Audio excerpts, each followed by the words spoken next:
Hi friends, ఈరోజు recipe చూద్దామండి. పచ్చిబద్దల పచ్చడి అండి. ఏమంటారో దోసకాయ పచ్చడి. ఇదిగోండి, ఒక చిన్న దోసకాయ, తర్వాత చెక్కు తీసుకుందాం. దీంట్లోకి ఫస్ట్ కొంచెం శనగగుళ్ళు వేసి వేపుకోవాలండి. అవి వేగాక పచ్చిమిర్చి వేసి వేపుకోవాలి. ఆ పచ్చిమిర్చి వేగాక మళ్ళీ వంకాయ వేసి వేపాలండి. ఆ వంకాయ కూడా వేగాక టమోటా, పచ్చిమిర్చి, వంకాయ, శనగగుళ్ళు అదే కళాయిలో ఉంచేసి మళ్ళీ టమాటాలు శుభ్రంగా కడిగేసి టమాటాలు కూడా అదే దాంట్లో వేసేసుకుందామండి. ఆ పచ్చిమిర్చి, శనగగుళ్ళు, వంకాయలతో పాటే ఇదిగోండి టమాటో, కొంచెం కొత్తిమీర, పసుపు వేసి వేపుకుందామండి. ఇది బాగా వేగాక అప్పుడు ఈ దోసకాయ కూడా చెక్కు తీసేసుకొని పక్కన పెట్టుకుందాం.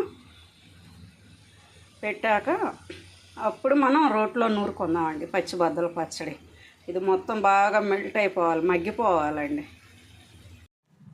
ఇదిగోండి ఇలా దగ్గరకు వచ్చేసింది. ఇలా దగ్గరకు వచ్చేసాక ఇదిగోండి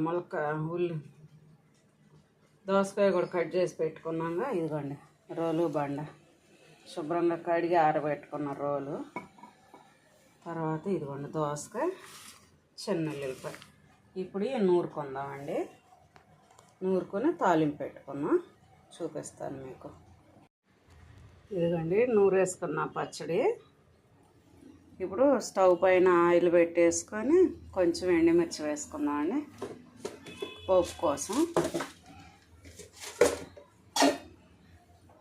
పచ్చడి పోపు పెట్టుకుంటే చాలా బాగుంటుందండి.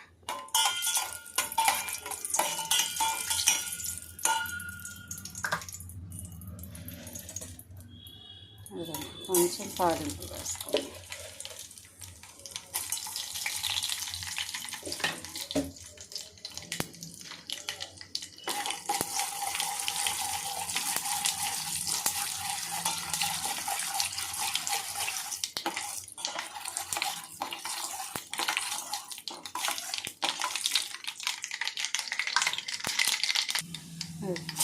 కొంచెం వెల్లుల్లిపాయ వేసుకున్నాను.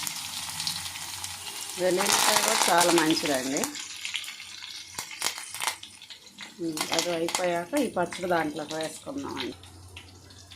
ఇదిగోండి దోసకాయ ముక్కలు కట్ చేసుకున్నాం అండి. ఈ దోసకాయలు మామూలుగా మనం 1 నిమిషం ఆయిల్లో కూడా వేసుకోవచ్చు అండి, ఫ్రై చేసుకోవచ్చు. కానీ టేస్ట్ మారిపోయింది, పచ్చిబద్దల పచ్చడి అనిపించదు. ఓకే, తాలింపులో వేసుకుందాం. అంతే అండి, ఎంతో టేస్టీగా ఉండే పచ్చిబద్దల పచ్చడి. చాలా బాగుంటుందండి. పులిహోరలోకి, వైట్ రైస్లోకి, ఏ కర్రీలోకైనా సైడ్ డిష్కి చాలా బాగుంటుందండి. ఒకసారి ట్రై చేయండి. ఏమి లేదండి, పచ్చిమిర్చి, వంకాయ, దోసకాయ, టమాటో, జీలకర్ర, కొంచెం చింతపండు, ఉప్పు, అంతే అండి. ఇవన్నీ బాగా వేయించేసి రోట్లో నూరేసుకొని తాలింపు వేసుకోవటం. అంతే అండి, చాలా సింపుల్గా. నచ్చితే లైక్ చేయండి, ప్లీజ్ సబ్స్క్రైబ్. బాయ్ అండి.